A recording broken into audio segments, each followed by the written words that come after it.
Is the UK safe for children? It's $1 million question, but it's worth asking. Is the United Kingdom still safe to raise children?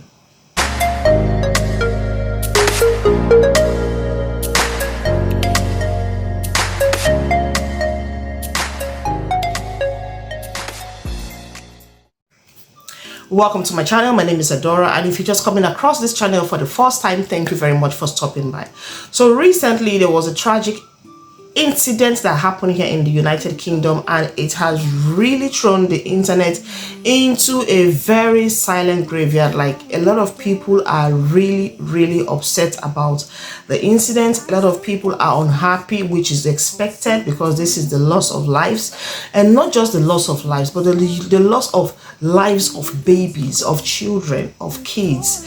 And these kids that lost their lives are just ranging between 6 years old to about 9 or 11 years old, so they are still very much kids. Now, this particular tragic incident happened somewhere in Southport, where a 17-year-old boy, who has not yet been really identified because he has not been made known to the public really, a 17-year-old boy walked into a dance class where little children, little girls were having a dance practice, went in there with a knife and went on a stabbing spree.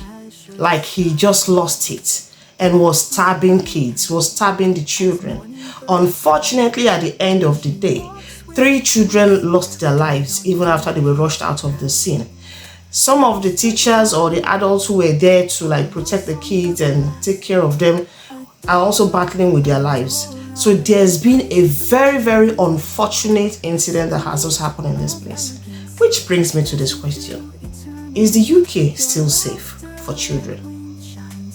I remember back in the days, London in particular was a city where a lot of people, a lot of parents in particular, were kind of skeptical of raising their kids. They felt skeptical, they felt unsure if they could actually raise their children in London. Why? Because London from time has been this hub of, terrible incidences. This is actually the place where you get to hear unfortunate stories, gang fighting, stabbings, and all of that. You could just be walking along the road, and before you know it, you see 2 different gang members on each other's throats, like children involved in gangs, kids, teenagers. So at some point, parents were like, no, I don't think I will be able to raise my child here.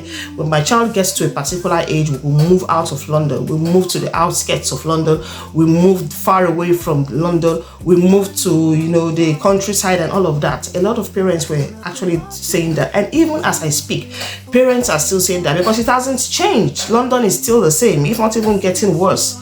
I remember a particular story of someone I used to know back then.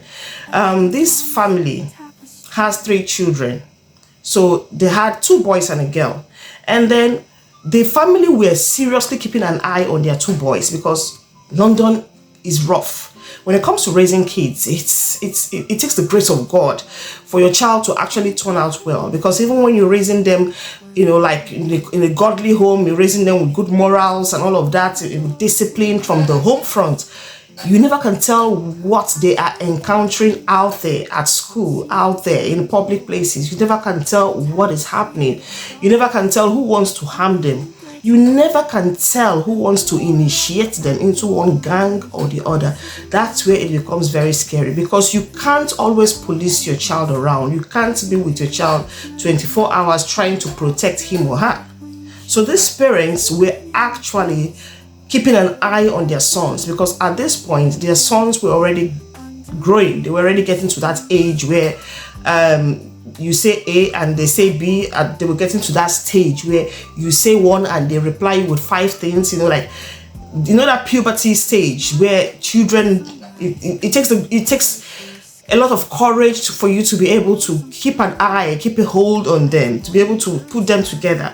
Yeah, they were already getting to that stage where the kids were becoming stubborn and listen less to their parents.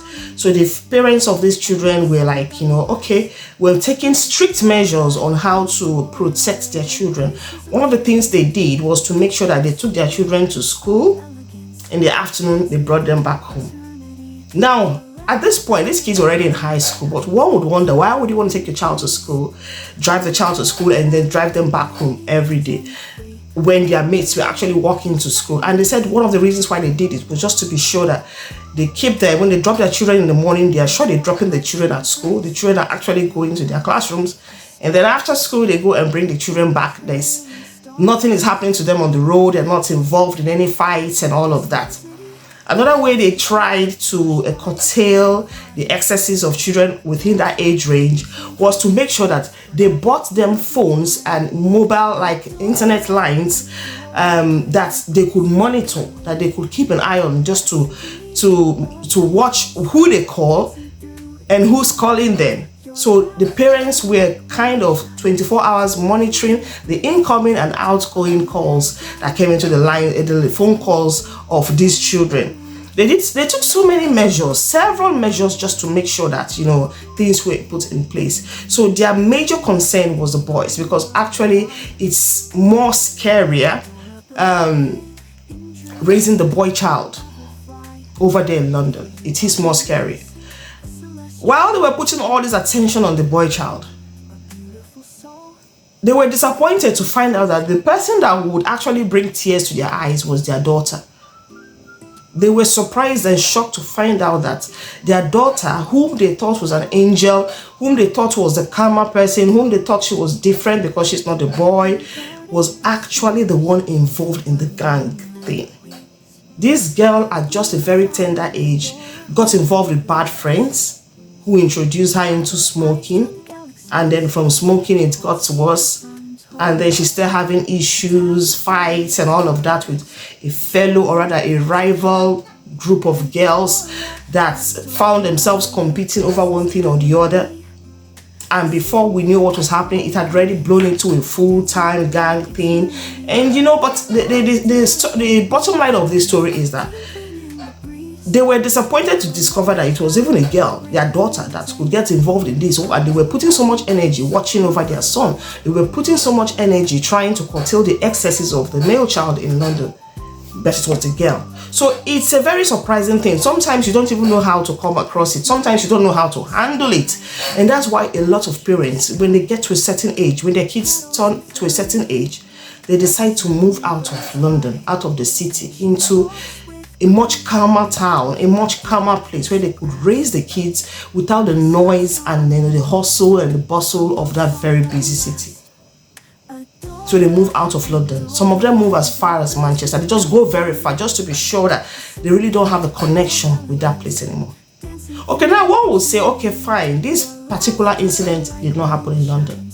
It happened in Southport. Southport is really far from London.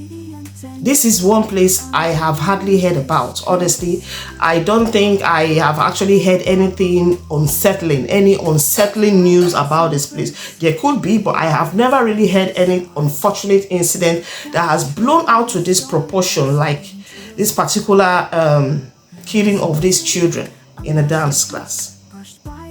So this is supposed to be an assumably quiet town, and something as tragic as this happened. So if it could happen in a place like this, that means it can happen anywhere in the UK. It can happen in any city, town, or village in the UK. That was why I asked the question, are our children still safe in the United Kingdom? Are the children still okay? Can they still be raised without fear? Can we still raise our children without fear of the unknown, without fear of something tragic happening to them? These days, it is even scary when your child is going to high school, because you begin to think a lot of things. Your mind is battling with a lot of questions. When they're still in primary school, oh yeah, you feel safe enough. You still feel they're like under your protection, they're under your umbrella, under your shield. It's when they finish primary school and they're moving to the next level that the fear in you begins to show itself. And when you're scared like that, don't think you have a problem. No, there's nothing wrong with you. It's normal for every parent to have that fear, to have that, to be apprehensive of your child's future, because you do not know what's going on out there. Now, these are babies. It's not like they were even in high school. These are little children, babies, primary school age babies that went for a dance class. They didn't go out there to fight. They were not out there in the street carrying knives or carrying guns or looking for trouble. They were doing their things as children. But here comes a 17-year-old boy walk into their midst to carry out this atrocious act. Now, I really want to know what's, the outcome and the result of the investigation of this particular crime will be. What are they going to tell us about this child, this 17-year-old boy that committed this atrocity? Are they going to tell us he was mentally ill? Yeah, he lost it up there and that was what happened and that's it. Because if that is the excuse or the reason that they're going to use, and that means we are really in danger. Because if they give us the impression that he has mental problems and that was why he carried out what he did, and also because he's underage, that means this child might actually go free. And what happens to the children that lost their lives? Is justice just going to be swept under the carpet? Under the guise of having mental health challenges? So does that mean that every time your child walks out there, you are worried because you don't know what's going to happen to the child? And if anything happens to the child, which is negative, a victim could just be brought out and then an excuse could just be labeled and said, oh, he was mentally ill or mentally challenged, that's why he did it. Or just because, oh, he's underage, then maybe there's nothing much we can really do at this point. And before you know it, it's scary. Now, we don't know the reason why this 17-year-old boy carried out this act. But I'm hoping he gets punished for what he did. I am hoping he does not go free. Because if he goes free, this is going to be like a normal thing for people now. You're just going to commit one evil act. And at the end of the day, when the police ruffles you a little bit, that's it, the case is closed. I am really hoping it doesn't end like this. Because the lives of the children, the future of our children are at stake as we speak. It's scary to know that you're running away from a particular place where you think the danger is. You're running towards where you think you will find comfort, where you think you will find peace, a serene atmosphere. You're running into more danger. It's just like coming out from one problem and going into something else. It's scary. Is the UK still safe for our children?